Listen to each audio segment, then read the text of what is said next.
Hello दोस्तों, welcome to AK study notes. आप सभी दोस्तों का मैं शुक्ला बहुत बहुत स्वागत करता हूं आपके अपने चैनल में। आज की क्लास में हम बात करेंगे बीए थर्ड सेमेस्टर के सभी छात्र छात्राओं के लिए जिसका पेपर नज़दीक है, यानी कि दिसंबर के लास्ट मंथ तक आपका पेपर स्टार्ट हो जाएगा। और जिनका पेपर भूगोल है वो लोग ज़रूर देखिएगा, क्योंकि ये आपका जो पेपर है बहुत ही मोस्ट इंपॉर्टेंट पेपर है। और मॉडल पेपर आज मैं आपको सॉल्व करा रहा हूँ बीए थर्ड सेमेस्टर के सभी छात्र छात्राओं के लिए। जितने भी छात्र छात्राएं बीए थर्ड सेमेस्टर में हैं उनके लिए अब आज से नई क्लासेस स्टार्ट हो गई हैं। और भूगोल हो गए या आपका इतिहास हो गया, आपका होम साइंस हो गया, तो सारे आपको फटाफट में वीडियो आती रहेंगी। आप लोग ज़रूर देखते रहिए वीडियो का। और आपको जल्द ही स्कीम भी अपडेट करा दिया जाएगा। तो छात्र छात्राएं विशेष ध्यान दीजिए, क्योंकि आज के इस वीडियो में कुछ नया सीखने को मिलेगा। और अच्छे से आप लोग तैयारी करते रहिए, बेस्ट रहिए, मस्त रहिए दोस्तों।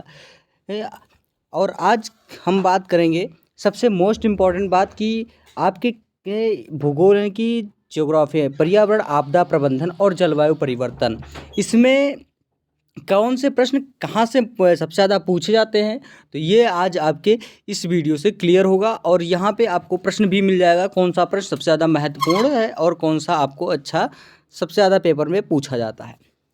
तो दोस्तों, अगर वीडियो में नए हैं तो अगर वीडियो में नए हैं तो चैनल को सब्सक्राइब कर दीजिए और वीडियो को लाइक कर दीजिए, क्योंकि आने वाली वीडियो का नोटिफिकेशन आप लोगों तक बिल्कुल मिलता रहे और हमारे पुराने छात्र छात्रा एक दूसरे को वीडियो को शेयर करते रहे। चलिए चलते हैं मॉडल पेपर की तरफ कि आज के पेपर में किस तरीके से आपका प्रश्न आया है।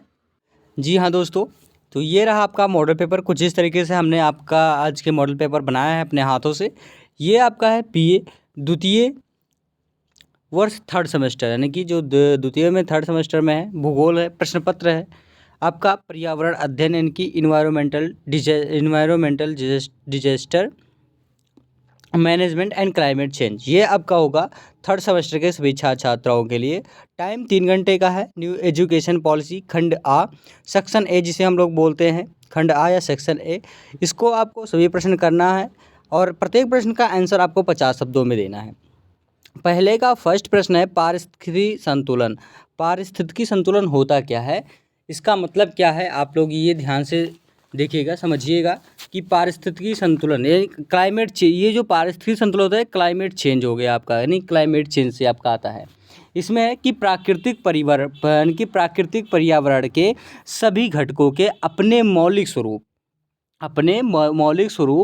गुण, धर्म व अनुपात में बने रहने की स्थिति ही पारिस्थितिकी संतुलन होती है। यानी कि अगर जो घटक होते हैं पर्यावरण के, वो जो मौलिक रूप क्या होता है, स्वरूप होता है, उसका गुणधर्म होता है और उसके होने वाले अनुपात में बने रहने की स्थिति को हम पारिस्थितिकी संतुलन कहते हैं।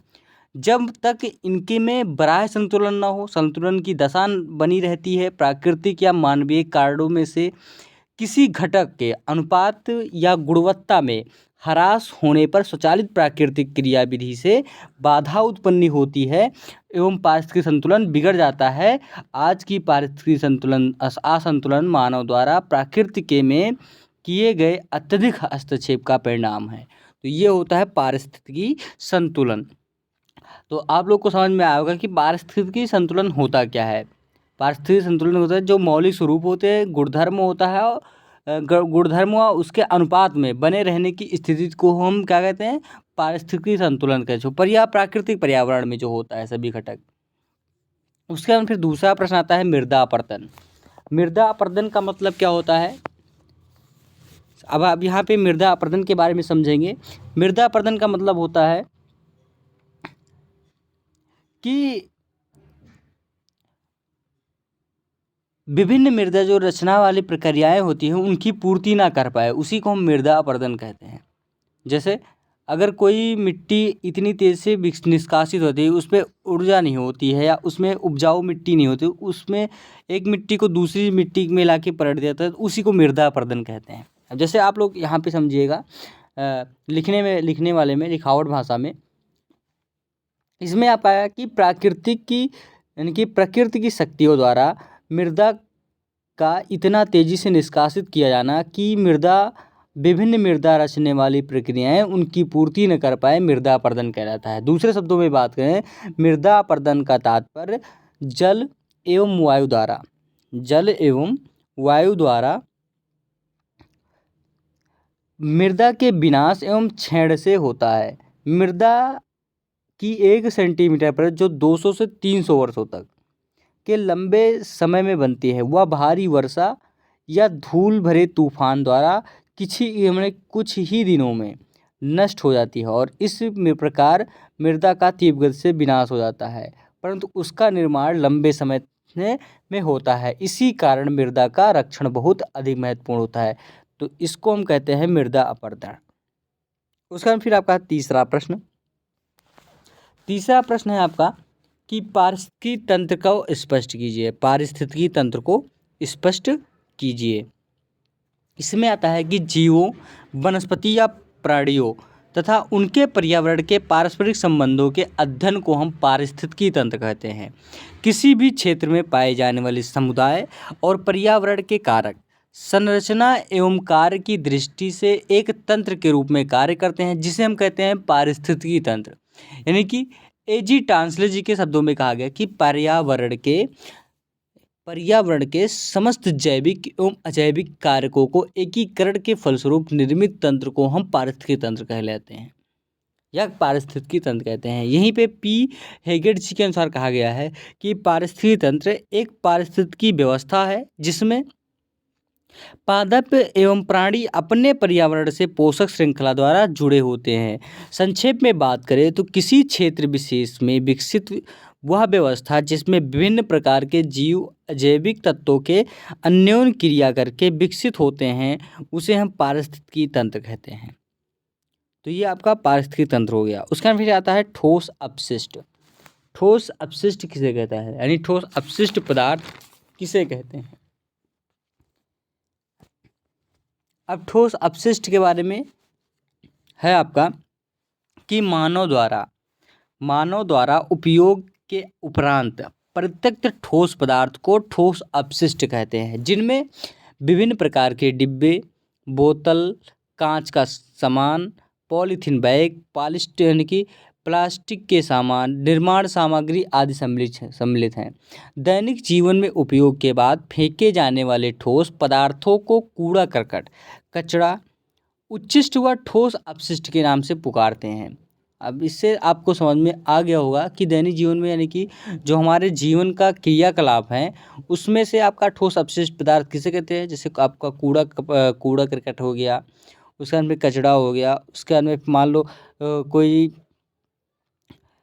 आपका जैसे गलने वाली पदार्थें हो गई, दवाइयाँ हो गई, तो ये सारी चीज़ें आपके आते हैं। उसके बाद फिर आपका आता है कि किसी भी तरह का ठोस पदार्थ जो लंबे समय तक उपयोगी नहीं होने के कारण छोड़ दिया गया हो, साथ ही जैविक व अजैविक स्वरूप में हो, उसे हम ठोस अपशिष्ट पदार्थ कहते हैं। तो ये आपको ठोस अपशिष्ट के बारे में समझ में आया होगा। 5वां प्रश्न है आपका भौतिक पर्यावरण। भौतिक पर्यावरण हम किसे कहते हैं। भौतिक पर्यावरण के बारे में इसमें लिखना होगा आपका कि भौतिक पर्यावरण से अभिप्राय भौतिक कारकों से है। भौतिक कारकों से है जिसमें पर्यावरण के वायुमंडलीय तत्व, सौर ऊर्जा, प्रकाश, तापमान आदि स्थल जात तत्व जैसे धरातलीय स्वरूप, मृदा, शैल, खनिज आदि, जलीय तत्व, जलराशियाँ, सागरीय जल, धरातलीय जल, भूमिगत जल आदि तथा स्थित जात तत्व सम्मिलित किए जाते हैं। इन कारकों को 3 भागों में प्रकृति वातावरण के तत्व, प्राकृतिक वातावरण की प्रक्रियाएं तथा प्राकृतिक वातावरण की शक्तियों में विभाजित किया जाता है। यह समस्त कारक समेकित रूप से भौतिक पर्यावरण का निर्माण करते हैं। 3 कारक आपके मोस्ट इंपॉर्टेंट दिए गए हैं जो मैंने आपको भी बताया है। कौन सा है, प्राकृतिक वातावरण के तत्व, दूसरा है प्राकृतिक वातावरण की प्रक्रियाएं तथा तीसरा है प्राकृतिक वातावरण की शक्तियाँ। ये 3 आपके भौतिक पर्यावरण के स्वरूप माने गए हैं। उसके बाद फिर नेक्स्ट प्रश्न आता है जल प्रदूषण। नेक्स्ट प्रश्न आपका जल प्रदूषण। इसमें लिखना जल प्रदूषण में कि जल में प्रदूषकों की इतनी अधिक मात्रा में समावेश की वह जल की सहन क्षमता से अधिक हो और प्राणी मात्र के लिए हानिकारक हो जाए, उसे हम जल प्रदूषण कहते हैं। विश्व स्वास्थ्य संगठन के जिसे कहते हैं हम WTO यानी कि world trade organisation, world trade organisation यानी कि विश्व स्वास्थ्य संगठन के अनुसार जब प्राकृतिक एवं अन्य स्रोत के बाह्य पदार्थ जल में मिल जाते हैं जिनका दुष्प्रभाव जीवों के से स्वास्थ्य पर पड़ता है, जल में विषाक्तता आ जाती है, जल के समान ऑक्सीजन स्तर गिर जाते हैं, इसे हम जलजनित महामारियां फैलती हैं तथा अन्य दुष्प्रभाव पड़ते हैं, तो उसे हम जल प्रदूषण कहते हैं। अमेरिकी जन स्वास्थ्य सेवा के अनुसार कहा गया है कि जल में किसी भी प्रकार के अवांछित पदार्थ उपस्थित जिसके कारण जल विशेषताओं में कमी होकर घातक प्रभाव या जल की उपयोगिता में कमी आ जाती है, तो उसे हम जल प्रदूषण कहते हैं। तो जल प्रदूषण आपका हो गया। उसके बाद फिर आपका आता है हरित गृह प्रभाव। हरित गृह प्रभाव किसे कहते हैं? अब हरित गृह प्रभाव क्या है दोस्तों आपका, कि ग्रीन हाउस प्रभाव से अभिप्राय वायु में कार्बन डाइऑक्साइड तथा अन्य गैसें की मात्रा में वृद्धि के कारण तापमान में होने वाली वृद्धि से ही ग्रीन हाउस प्रभाव ऊष्मारोधी दीवारों से निर्मित एक ऐसा पौधघर होता है जिसकी छत कांच या प्लास्टिक की बनी होती है। सूर्य की लघु तरंगें इसमें प्रविष्ट तो हो जाती हैं किंतु दीर्घ तरंगों के रूप में होने वाला विकिरण इस कांच से बाहर क्या होता है, इस कांच से बाहर नहीं हो पाता है, जिससे तापमान बढ़ जाता है और हमारा वायुमंडल में ग्रीन हाउस के समान कार्य करता है। और वायुमंडल में उपस्थित CO2 जिसे हम कहते हैं कार्बन डाइऑक्साइड द्वारा तापमान वृद्धि के प्रभाव को हम ग्रीन हाउस प्रभाव कहते हैं। उसका फिर आपका आता है पर्यावरण प्रबंध। पर्यावरण प्रबंध नेक्स्ट प्रश्न है आपका पर्यावरण प्रबंध, यानी कि 8वां प्रश्न है। इसमें आपका है कि पर्यावरण प्रबंधन पर्यावरण संकट से निकलने की एक मार्ग है जिसमें नियोजन विश्लेषण मूल्यांकन द्वारा सीमित संसाधनों के विवेक सम्मत उपयोग तथा मानव की वर्तमान प्राथमिकताओं में परिवर्तन आदि पक्ष सम्मिलित होती हैं, जिससे कि पर्यावरण घटकों की उपयोगिता बनी रहे और पर्यावरण संकट में संबंधित विभिन्न समस्याएं प्राकृतिक पर्यावरण के अविवेकपूर्ण दोहन से ही उत्पन्न हुई है। और पर्यावरण प्रबंधन से तात्पर्य पर्यावरण के उचित उपयोग तथा संरक्षण के उपायों से होता है ताकि ये जीव जगत के अधिकाधिक हित में हो तथा न्यूनतम प्रदूषण उत्पन्न करे जिससे कि पारिस्थितिक तंत्र का संतुलन बना रहे। तो यही होता है पर्यावरण प्रबंधन, यानी जिसे प्रबंधन का मतलब होता है कि नियोजन, इसका मतलब होता है नियोजन या कारक। उसका फिर आता है ओजोन क्षरण। ओजोन क्षरण के बारे में आप लोग जानते ही हैं। ओजोन का मतलब क्या है? ओजोन क्षरण का मतलब होता है अवक्षय। ओजोन क्षरण का मतलब क्या होता है? अवक्षय। ओजोन क्षरण का वर्णन 1970 के दशक में आया। पृथ्वी के समताप मंडल में ओजोन की कुल मात्रा में प्रति दशक लगभग 4% की कमी आ रही है, जिस कारण पृथ्वी के ध्रुवीय क्षेत्रों के ऊपर समताप मंडल में ओजोन छिद्र की घटना सामने आ रही है। इसका जो मूल कारण है ब्रोमीन, परमाणु क्लोरीन, उसके बाद फिर क्लोरोफ्लोरोकार्बन व फ्रेयान है। ओजोन क्षरण के सूर्य से आने वाली हानिकारक पराबैंगनी किरणें जीवों व वनस्पतियों को हानि पहुंचाती हैं। ओजोन लेयर की इस हानिकारक किरण को पृथ्वी पर आने से रोकती हैं और इस कारण ओजोन परत का संरक्षण आवश्यक है। तो ये हो गया आपका ओजोन क्षरण के बारे में, ओजोन का जो अपक्षरण हो रहा है इसके बारे में। उसके बाद फिर नेक्स्ट प्रश्न आपका आता है कि पारिस्थितिकी का अर्थ एवं परिभाषा बताइए। पारिस्थितिकी का मतलब क्या होता है, इसका अर्थ हमें बताइए। यहाँ पे आपको लिखना होगा पारिस्थितिकी का मतलब होता है इकोलॉजी। पारिस्थितिकी का मतलब क्या होता है दोस्तों? पारिस्थितिकी का मतलब होता है इकोलॉजी। बढ़िया प्रश्न है ये आपका, सबसे मोस्ट इम्पॉर्टेंट है सेक्शन 1 का सबसे लास्ट प्रश्न आपका, कि पारिस्थितिकी मतलब होता है हिंदी।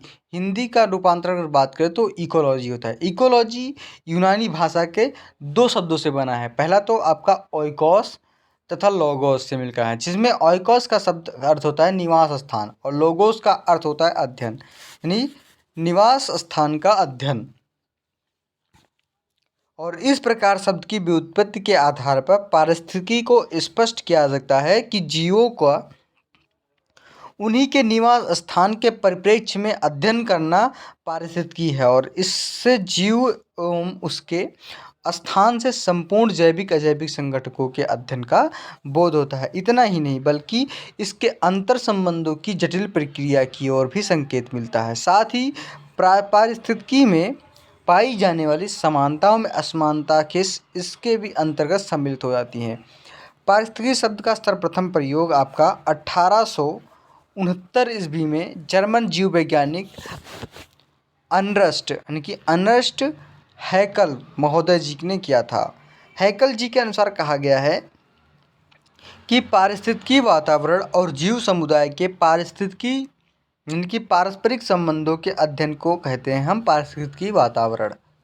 उसके बाद फिर अब सेक्शन ए आपका ख़त्म हुआ है। सो दोस्तों, वीडियो अच्छी लगी हो जरूर लाइक करें और चैनल को सब्सक्राइब करना बिल्कुल ना भूलें दोस्तों, और वीडियो को एक दूसरे को शेयर करते रहिए। फिर उसके बाद में आपका आता है खंड बा। खंड आ का मैंने आपको सारा प्रश्न बता दिया। उसके बाद में फिर आपका आता है कि खंड बा से कि केवल 5 प्रश्न अनिवार्य है, इसमें से प्रत्येक प्रश्न का आंसर आपको 200 शब्दों में देना है। दूसरा प्रश्न है आपका कि पर्यावरण अध्ययन के उपागमों को बताइए। पहला आता है आपका कि मानव पर्यावरण संबंधों के अध्ययन हेतु निम्न उपागमों का उल्लेख है। पहला आपका आता है इसमें कि पर्यावरण निश्चयवादी उपागम। पहला आता है पर्यावरणीय निश्चयवादी उपागम। यह उपागम प्रकृति की प्रधानता से जुड़ा उपागम है।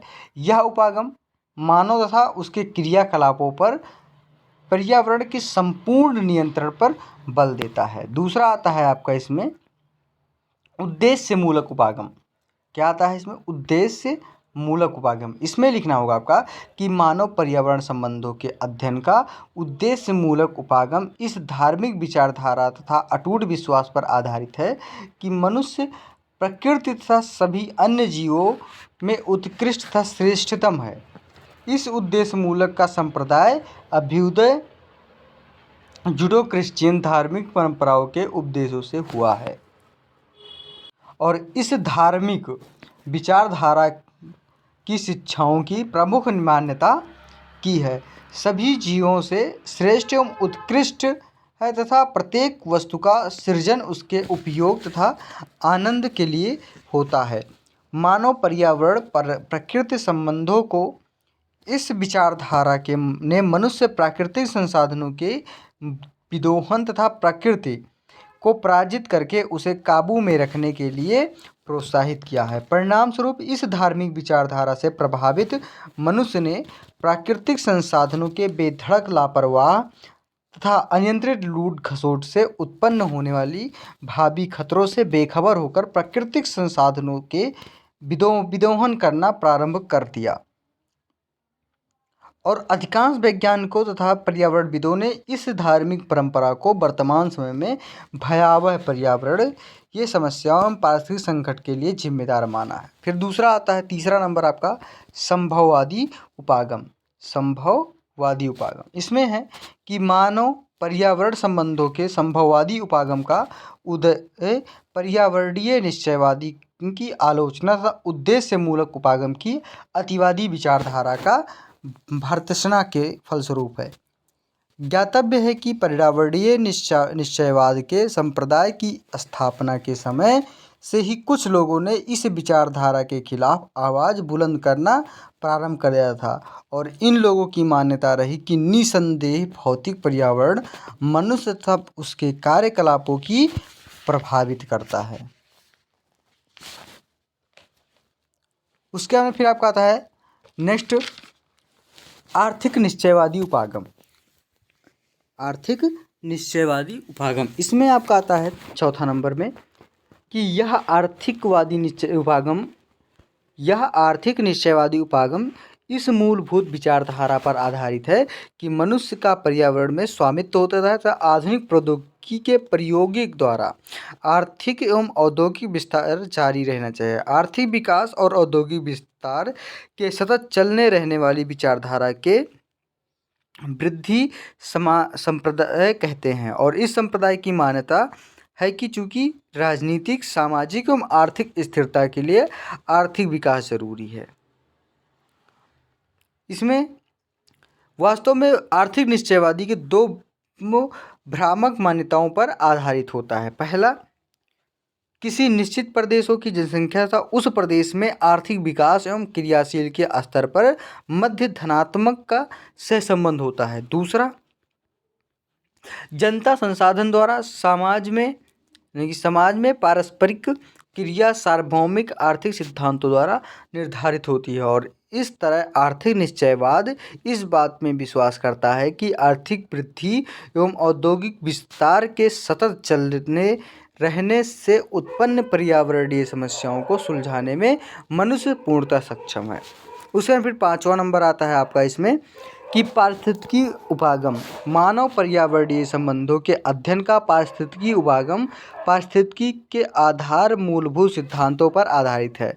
पारिस्थितिकी भौतिक, पर्यावरणीय एवं जीवधारियों के बीच तथा स्वयं विभिन्न जीवधारियों को पारस्परिक क्रियाओं तथा संबंधों का अध्ययन है। इस प्रकार इस उपागम के अंतर्गत मनुष्य प्रकृति का अभिन्न अंग माना जाता है। इस उपागम की मान्यता है कि मनुष्य प्राकृतिक पर्यावरण के संबंध में सर्वाधिक बुद्धिमान एवं कुशल होने के नाते सभी जीवधारियों का नेता तथा पृथ्वी रूपी जहाज का परिचालक तथा प्रबंधक माना जाता है, ताकि जहाँ तक संभव हो सके पहले से रिक्त प्राकृतिक संसाधनों की संपूर्ति की जा सके और अवनीत तथा प्रदूषित वातावरण को पुनः स्वस्थ किया जा सके तथा पारिस्थितिकी संतुलन का कायम रखा जा सके। तो ये आपका आता है कि पर्यावरणीय अध्ययन के उपागम को बताइए। तो इसके उपागम थे। फिर आपका नेक्स्ट प्रश्न आता है संदृढ़ विकास। संदृढ़ विकास की अवधारणा को स्पष्ट कीजिए। इसमें लिखना है दोस्तों आपको संदृढ़ विकास। संदृढ़ विकास कब आया? संदृढ़ विकास 1970 में आपका आया। इसको हम कहते हैं, इसके पश्चात यह न केवल विभिन्न पर्यावरणीय मंचों पर अपितु अंतर्राष्ट्रीय मंचों पर भी इसकी प्रमुखता से आया है। संदृढ़ विकास की अवधारणा के साथ ही संसाधन संरक्षण का विचार जुड़ा हुआ है। संसाधनों का अत्यधिक शोषण एवं पर्यावरणीय समस्याओं का कारण बनता है। इसके अतिरिक्त वर्तमान में यदि संसाधनों का विशेषकर समाप्त हो जाने वाले संसाधनों का अत्यधिक शोषण होगा तो भविष्य में वे उपलब्ध ही नहीं रहेंगे और विकास अवरुद्ध हो जाएगा। पर्यावरण संसाधन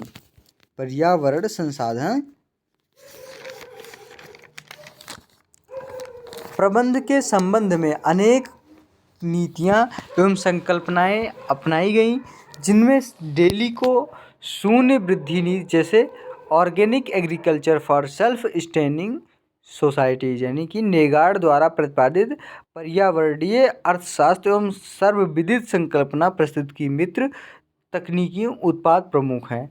इन सभी अवधारणाओं में पर्यावरण को संरक्षित कर विकास करना ही वर्णित किया गया है।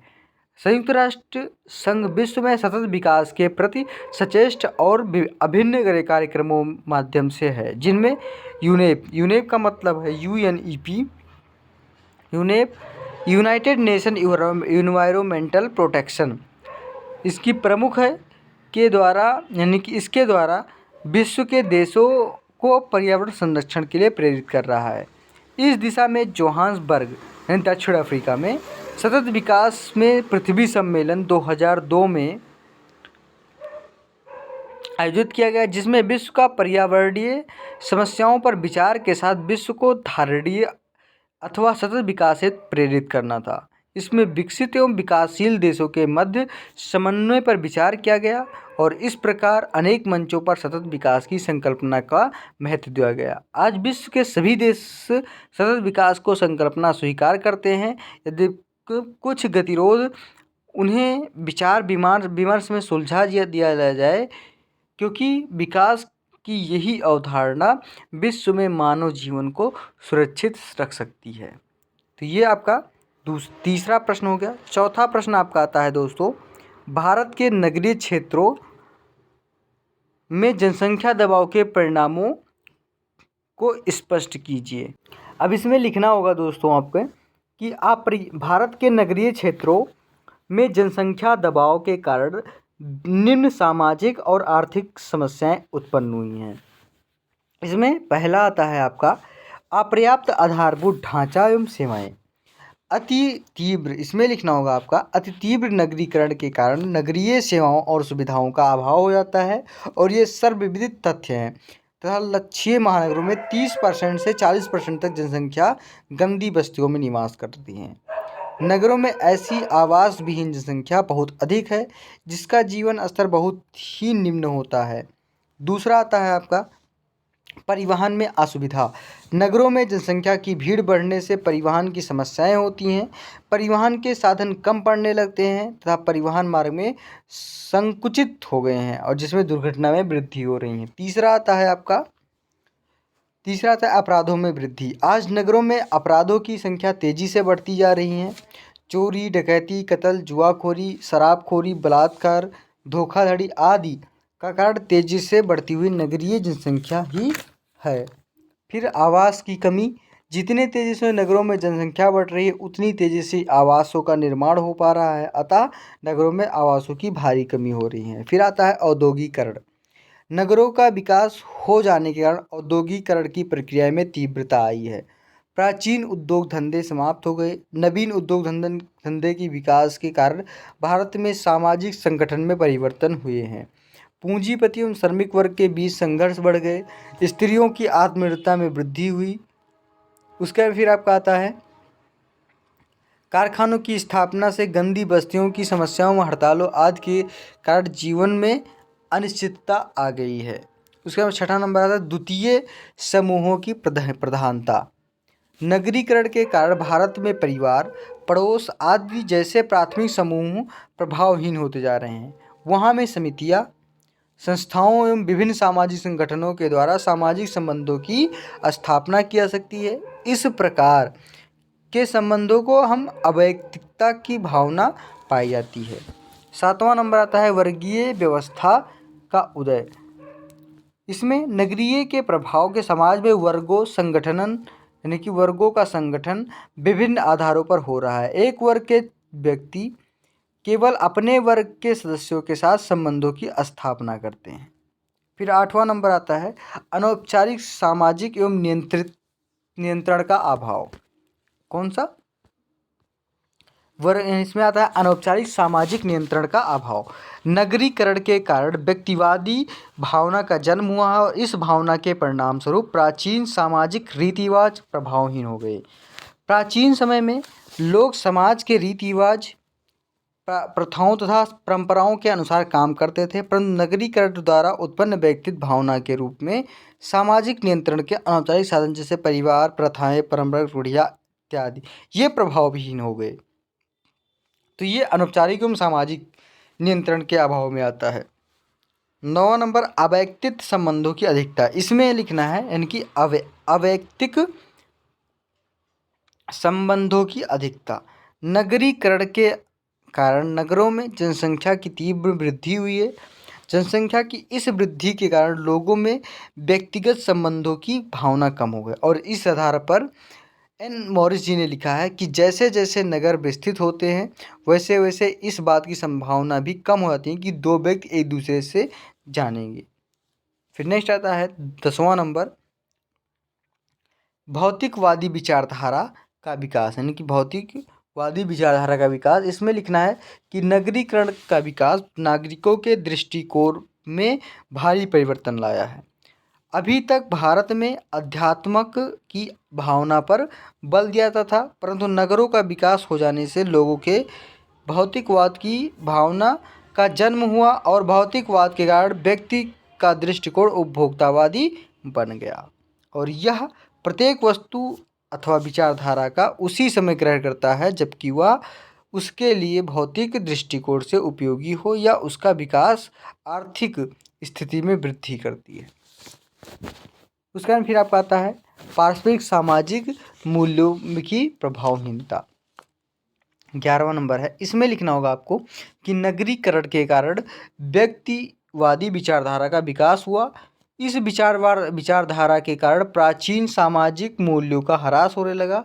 प्राचीन समय में बूढ़े बुजुर्गों का सम्मान, तीर्थ स्थानों की पवित्रता, धर्म के प्रति आस्था, ब्राह्मण, गाय व गंगा नदी के प्रति श्रद्धा का मान्यता थी। परिवार को सामाजिक स्थिति का ध्यान रखा जाता था। तो ये पारंपरिक हो गया आपका। 12वां सामाजिक गतिशीलता। नागरीकरण ने सामाजिक गतिशीलता को प्रोत्साहन दिया। नगरीकरण के फलस्वरूप परिवहन तथा संचार सुविधाओं का पर्याप्त विकास हुआ और फलतः अपने अनेक व्यक्ति देश के किसी भी भाग में आजीविका अथवा व्यापार के लिए उन्हें जहाँ तक लाभ की संभावना होती है। उसके बाद फिर आता है अंधविश्वासों की समाप्ति। अभी तक भारत में धार्मिक विश्वास पर आंख बंद करके चलने की प्रथा है, परंतु आज विज्ञान ने दृष्टिकोण की इस संकीर्णता को समाप्त कर दिया। अनेक आविष्कारों के कारण व्यक्ति का दृष्टिकोण तार्किक हो गया। फिर आता है 14 नंबर, जातीय नियंत्रण का अभाव। अभी तक भारतीय समाज के जाति प्रथा के कारण बाल विवाह, विधवा विवाह निषेध, पर्दा प्रथा, विवाह संस्करण, स्त्रियों को निम्न दशा आदि का प्रचलन था, परंतु आज नगरीकरण के कारण शिक्षा का प्रचार प्रसार हुआ और उपयुक्त प्रथाओं में आवश्यक सुधार हुआ। तो ये हो गया आपका चौथा नंबर, भारत के नगरीय क्षेत्रों के दबाव, परिणाम एवं इसके परिणाम कौन कौन से थे। उसके बाद फिर आपका आता है 5वां नंबर, मृदा अपरदन के कारणों को स्पष्ट कीजिए। इसमें लिखना होगा कि प्रकृति की शक्तियों द्वारा मृदा का इतना तेजी से निष्कासित किया जाना कि विभिन्न मृदा चरक प्रक्रियाएं उसकी पूर्ति न कर पाए, मृदा अपरदन कहलाता है। सरल शब्दों में बात करें तो मृदा अपरदन का तात्पर्य जल एवं वायु द्वारा मृदा के विनाश का क्षय होता है। मृदा की 1 सेंटीमीटर परत जो 200 से 300 वर्षों के लंबे समय में बनती है और वह भारी वर्षा के या धूल से भरे तूफान द्वारा कुछ ही दिनों में नष्ट कर देते हैं। मृदा की तीव्र गति से विनाश हो जाता है और इसका निर्माण एक लंबे काल में होता है। इसी कारण मृदा का रक्षण बहुत अधिक महत्व होता है। उनके द्वारा अतिचारण वनस्पति आवरण को जलाकर काटकर साफ कर दिया जाता है और असुरक्षित पड़ती भूमि, वर्षाहीन कृषि करना, उच्च एवं निम्न ढालों को जोता एवं ऐसी क्रियाएं जिनमें मृदा अपरदन होकर कृषि भूमि की क्षति होती है। पहला आता है इसमें आपका जल द्वारा मृदा अपरदन। जल द्वारा मृदा अपरदन सर्वाधिक विनाशकारी एवं विस्तृत है। यह मुख्यतः ढालों पर तथा मानव द्वारा भूमि के अनुचित प्रयोग से होता है। जल द्वारा मृदा अपरदन 3 प्रकार का होता है। पहला परत अपरदन, दूसरा क्षुद्र मृदा अपरदन और तीसरा आता है आपका औनलिका अपरदन। ये तीनों अपरदन आपके कौन कौन से होते हैं। परत अपरदन जैसे आपका होता है कि जहाँ वनस्पति आवरण नहीं होता है वहाँ मृदा परतों के रूप में क्षयित हो जाती हैं, इसे हम कहते हैं क्या, मृदा अपरदन।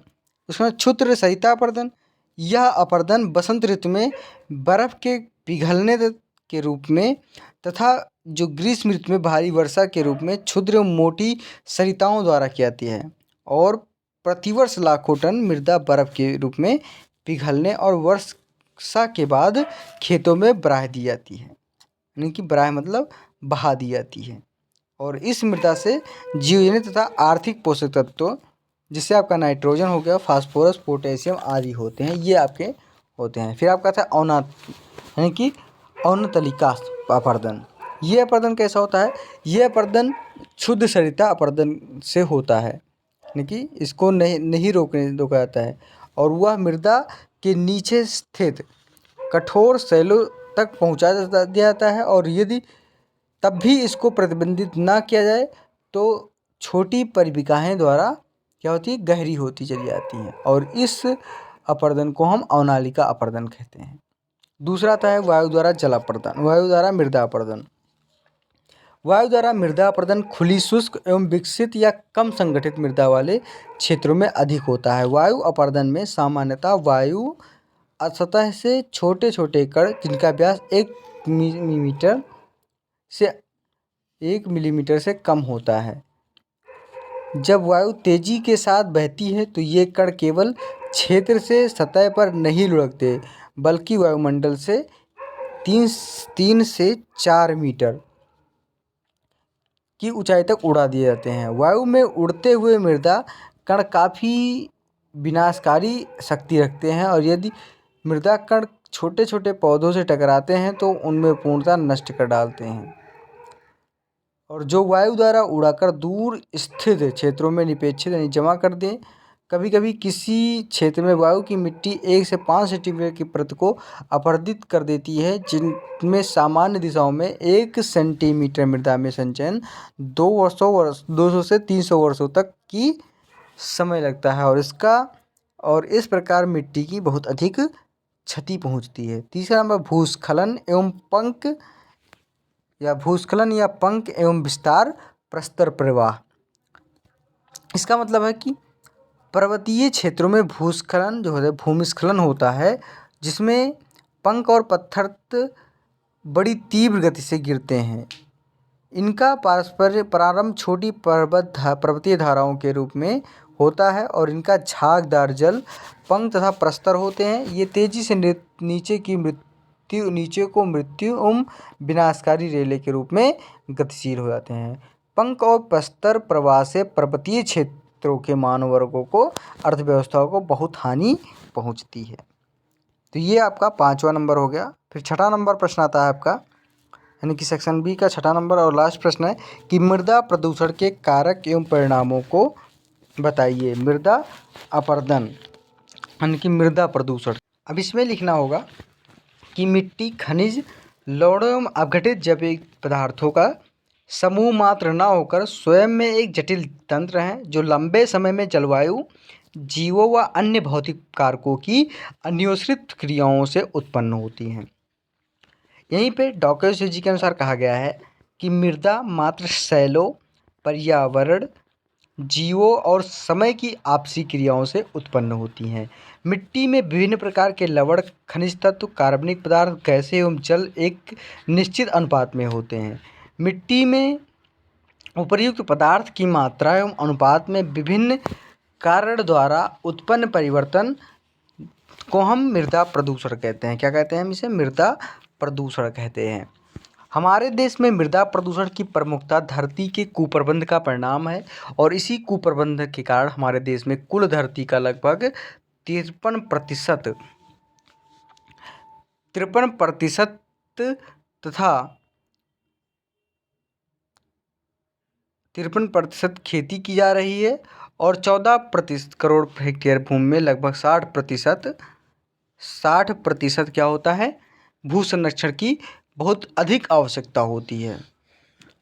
जब भौतिक तथा मानवीय कारणों में मृदा की गुणवत्ता घटने लगती है तो उसमें मृदा का ह्रास, मृदा में कटाव और अधिक उपयोग के पोषक तत्वों की कमी, तापमान की घटना बढ़ना, जीवांश के असंतुलित अनुपात और प्रदूषकों के कारण मिश्रण में उत्पन्न होता है। स्पष्ट है कि मृदा की गुणवत्ता के ह्रास के लिए मानवीय क्रियाकलाप अधिक जिम्मेदार होता है, यानी कि इसे हम मृदा प्रदूषण जैसे आपका आता है कि जब मृदा में प्रदूषित जल, रसायन युक्त कीचड़, कूड़ा, कीटनाशक दवा एवं उर्वरक अत्यधिक मात्रा में प्रवेश कर जाती हैं तो इसे हम मृदा प्रदूषण कहते हैं। और इस यानी कि संक्षेप में मृदा प्रदूषण के निम्न कारक हैं। पहला आपका आता है उर्वरकों की भारी प्रयोग तथा औद्योगिक बहिस्राव। दूसरा आता है इसमें आपका ठोस अपशिष्ट में वृद्धि तथा सुनियोजित निस्तारण का प्रभाव। उसमें तीसरा नंबर आता है आपका तीसरा नंबर आपका आता है ई वेस्ट, यानी कि ई वेस्ट का मतलब होता है इलेक्ट्रॉनिक वेस्ट।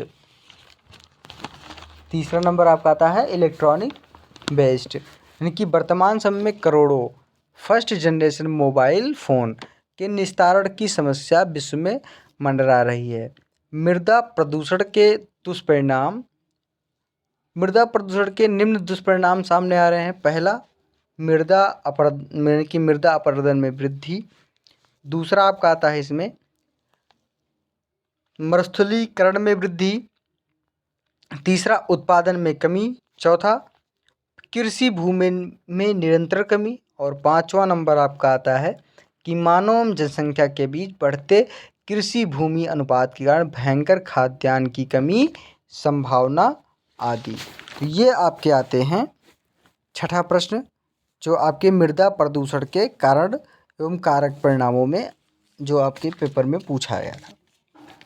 ये पिछला प्रश्न अगर आप देखें तो पिछले पेपर में अगर बैक ईयर का पेपर देखा जाए तो ये आपके पेपर में पूछा गया था। तो ज़रूर देखिए वीडियो को। उसके फिर आपका खंडसा है। खंडसा में केवल 2 प्रश्न अनिवार्य है। प्रत्येक प्रश्न का आंसर 5 शब्दों में है।